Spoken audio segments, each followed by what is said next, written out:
So hello and welcome back to Exploring Azeroth with Beryl and her sister Onyx, who is going to take us along as we explore the eastern side of Kun Lai Summit today.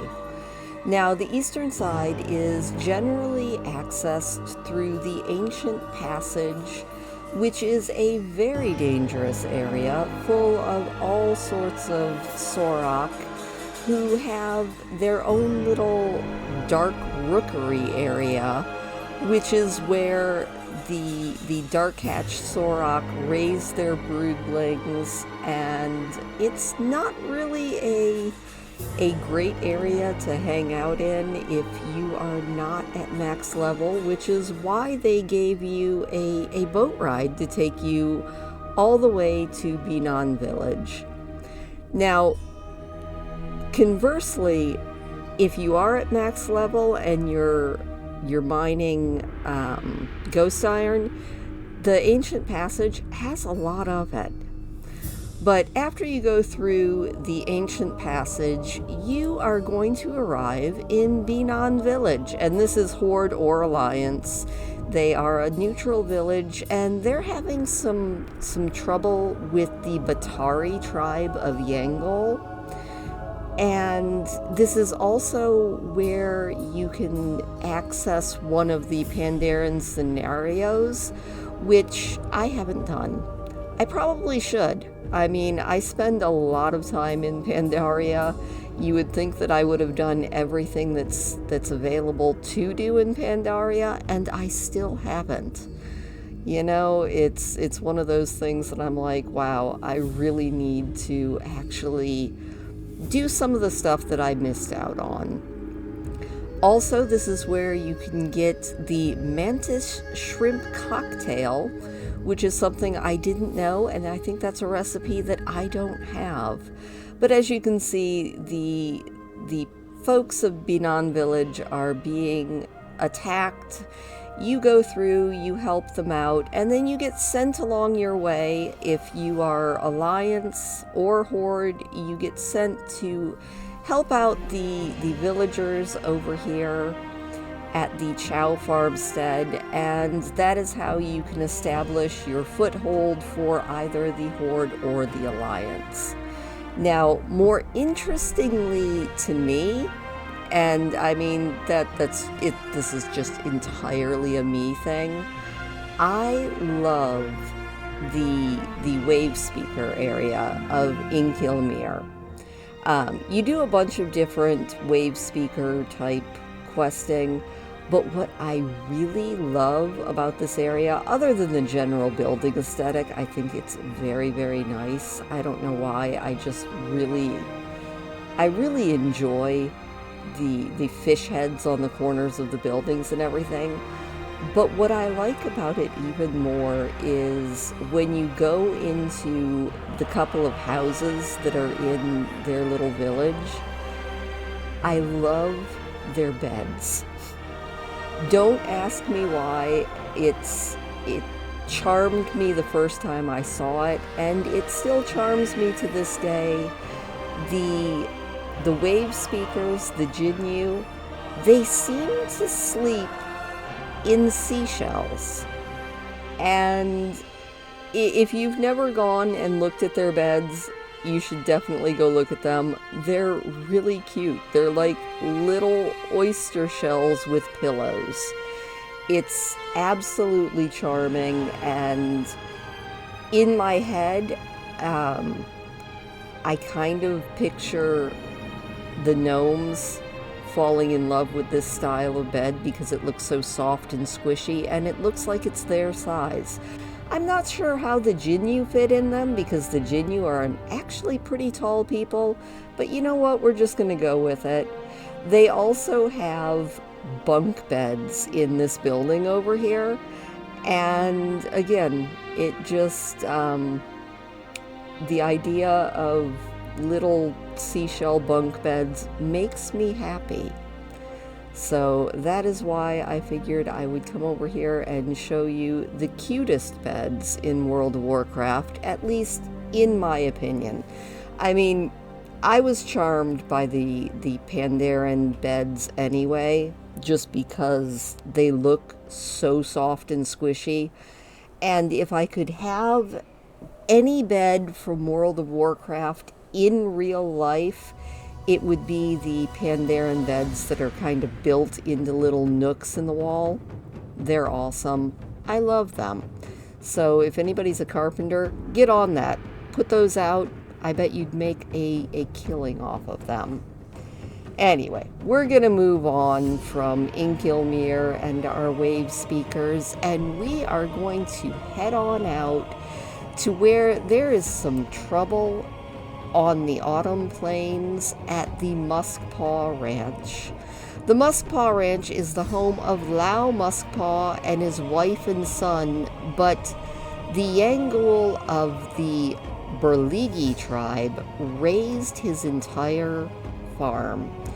And so now he's needing a little bit of help to get everything back, because he and his son were the proprietors of one of my favorite places in Pandaria, Lau and Son's Yak Wash. And yes, if you do the quest chain, you will indeed get to wash some yaks. It's one of those light-hearted quest chains that just makes me happy, and the fact that the Yak Wash has 3 brushes also just amuses me to no end. But yeah, Yao and his son, they're having some definite issues with the Yangul, but it's not only the Yangul that are causing their issues. They're also having a lot of problems with the sprites. The needle sprites have kidnapped his son, and they also took one of his yaks. One of his prize yaks is in the bottom of this cave. It's just absolutely terrible. I do like the sprites, all of the different sprites in Pandaria. They're almost the Murlocs of the Pandaren expansion. Now, as always, there are fire camps everywhere, and as you see from right there, the Shah of Anger, who shows up quite often, actually. I think they buffed the Shah of Anger's spawn rate, because I'm pretty sure that the Shah of Anger showed up about 4 times while I was filming this. This is also where One Keg is. One Keg is the beginning of the Burlap Trail, and it is that's another quest chain that is so much fun to do. You get to guard a caravan of grummies as they go from stop to stop. But that's not all that you can do here. The people of One Keg also have a few other little quests that they need you to do. And one of them is to go up into the Howling Wind Caverns and get their supplies and all of those other things. And while I was in the Howling Wind Caverns, I actually found some sprites that just made me so happy. And I don't know if you've ever really, paid attention to the sprites down in this cavern, or if, like me, a lot of times you just go on autopilot when you're doing the questing and you just kill everything and don't really pay attention to it. But since I was doing this video, I was like, I'm looking for cool stuff, and darn it, I sure did find it. If you go through the Howling Wind Caverns all the way to the very back to where the frozen lake is, you'll see something kind of special. And it's something that, like I said, it kind of made me happy. And that is, the sprites are out in their element, having a beautiful time ice dancing, which is the cutest thing I think I've ever seen. I don't know. I was just utterly charmed by these vicious little sprites doing their spins and and twirls and jumps in this cavern, so I figured I'd share it with you.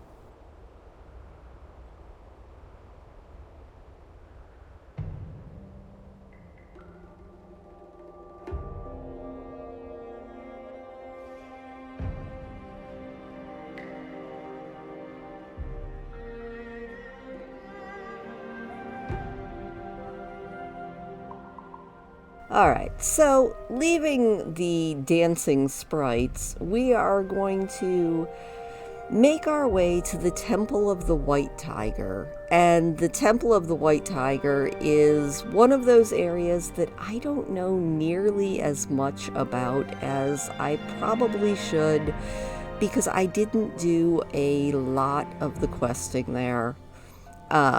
It's another one of those areas that just sort of slipped my mind. It's a beautiful area. I know that there are a lot of different scenarios that you can access through this, but it's not one that I can tell you very much personal experience about, other than the fact that Anduin is there. It's definitely before the whole Divine Bell incident. Basically just talking with the White Tiger spirit. And I know that there's a lot of different things that you end up having to do to prove yourself to the White Tiger, but it's one of those things that I just have not done personally. And I feel really bad about that, because it's, like I said, it's one of those things that I feel like I missed out on. But, it's still a very cool area.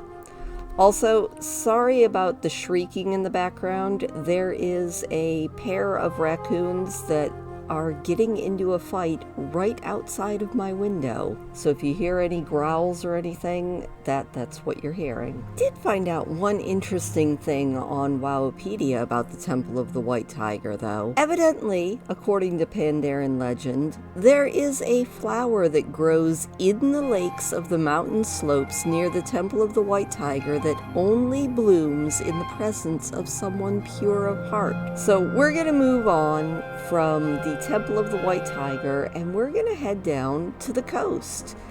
And the first stop along the coast, and the one that's probably most familiar to everybody, is the Mogushan Temple, or Mogushan Terrace, the raid that is located there. It's a raid that I know very, very well, mostly because I run it all the time, hoping for the Celestial Cloud Serpent and never getting it. It's a really fun raid, though. So, down below the temple is the Zuchin province. It is down near sea level, and the Pandaren of Zuchin village are having a lot of trouble with the Zandalari trolls. They have come out from beyond the mist, and they are slaughtering people at the village, and there is a lot of things that you need to do to help the Zuchin villagers. It's a fun quest chain. I remember it being a real pain in the rear. I also discovered just today, I was today years old, when I was like, oh wow, is this actually a boat that goes out to the Isle of Giants? Because the only way I knew of to get to the Isle of Giants was to run through the fatigue zone. But no, I found out, and I'm gonna let you guys all know, that if you jump on this boat, you're going to end up someplace that you didn't expect to be. And that is, I ended up back in Azara, which was interesting. Wasn't quite where I meant to go, and so I had to fly back to Orgrimmar and then get back to Pandaria. But hey, there you go. If you wanted to get to Azara from Pandaria and you happen to see the turtle boat flying, you can get there. But where I was actually trying to go is the Isle of Giants, which is an interesting place. It is, it's an islandy-like area that wasn't really supposed to be there. And I thought that was really interesting.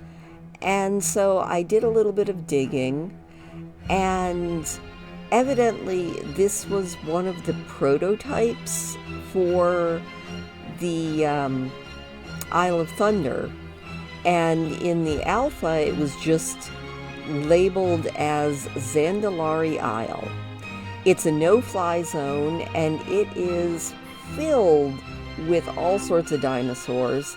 It is a great place to get the 3 different Zandalari. I think they're the toe nibbler, the ankle biter, and maybe like the knee ripper or something. It's 3 cute little Zandalari dragon pets. There's also a world boss on the island. There are no quests that lead you there, and there's really only there is a quest giver there who just kind of wants you to get giant bones. The coolest thing that happens on the shores of Kun Lai is, in my mind anyway, Lonely Guju. Lonely Guju is a ghostly flying turtle, and if you do any friendly emotes to him, like /love, /hugs, /wave, anything friendly like that, he follows you. And Lonely Guju is based on Lonesome George. Lonesome George was a turtle. He was one of the rarest creatures in the world. He was the very last Pinta Island tortoise, and he died in 2012. And Blizzard saw fit to put him in the game as Lonely Guju. And he's wonderful, and if you go and read up on poor Lonesome George, your heart will break, but at the same time, you can spend some time with his namesake, or his spiritual successor in World of Warcraft. Anytime I'm on the coast, I always make sure to wave at him. And our last stop is going to be a little secret area that there's really nothing to it, but it's an area I really, really like because it's just really cool, and that is the Secret Airy. Supposedly you can reach it via the Ancient Passage. I have never reached it that way. I've always just flown in, usually by taking a quick little detour into the Jade Forest and kind of hooking back up to where I know it is.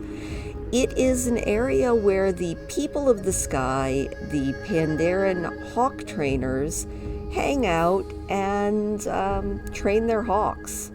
They also have some very rude puppy dogs who have not been house trained, and you can go back and there is a Pandaren who is back there who is Hawkmaster Louis, it would be Louis, and he is, I think, a brother of Hawkmaster Narong, who is another area out in, or from another area out in Townlong Steppes. And if you talk to him, he says, "Word reaches me that you have served with my brother in Townlong Steppes. How is the young fellow? Did he ever tell you how he lost his eye?" And he says that to you if you've completed the quest with Hawkmaster Narong. But if you haven't completed it, he just says, "Welcome. We've been watching you for some time. You are a gust of wind that heralds the storm of change." I don't know if there was ever supposed to be any quests associated with this area, or if this is just yet another Blizzard Easter egg, but it's one of those areas that I always like to take people when I'm taking them on tours of places that they might not have known in World of Warcraft. Now, next week, we are going to be going into the Valley of the Four Winds. Thank you so much for watching, and I will see you next week.